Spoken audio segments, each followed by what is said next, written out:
Hello మా ఏం పిల్లని కూతురింటికి పంపించి బాగా ఎంజాయ్ చేస్తున్నట్టున్నావా? ఆహా, ఏం చేయమంటావు వరుడు? అది ఉంటే పొద్దున్న లేచిన కాడి నుంచి దున్నపోతాను అడుగు మీద కూర్చొని ఏం పనే పట్టలేదు, వచ్చేదాన్ని పోయేదాన్ని చూసుకుంటా. కొలు మూసేయలేదు, నీళ్ళు కాగబెట్టలేదని ఓ అదే కూడా. ఇప్పుడు చూడు అదేం లేదు, ఆల్ హ్యాపీ. కానీ కానీ నీకు అలా కుదిరింది. ఏం మరి ఊరికి వస్తానంటుంది, పంపించమంటావా? నువ్వు ఆ పని మాత్రం చేయొద్దురుడు. కావాలంటే నెల నెల పింఛన్ డబ్బులు పంపిస్తే అక్కడే ఉంది మనం. మరి అన్నం ఎలా చేస్తామా?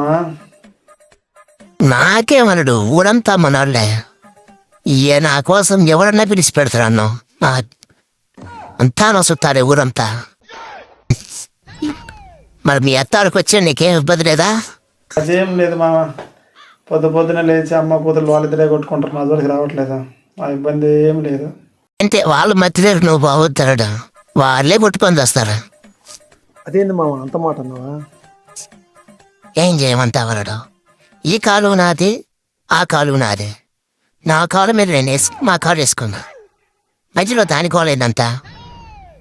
మరేం చేసావు మామ ఈరోజు? పొద్దున్నే కోయిని కోసిన, మధ్యాహ్నం మంది వేసిన, రాత్రి ఇది ఒకటి వేయాలి. ఇది అత్తగిస్తున్నా, మాట్లాడు. ఒక ఫోన్ అంటా ఉంది. వద్దరుడు వద్దరుడు వద్దరుడు వద్దరుడు.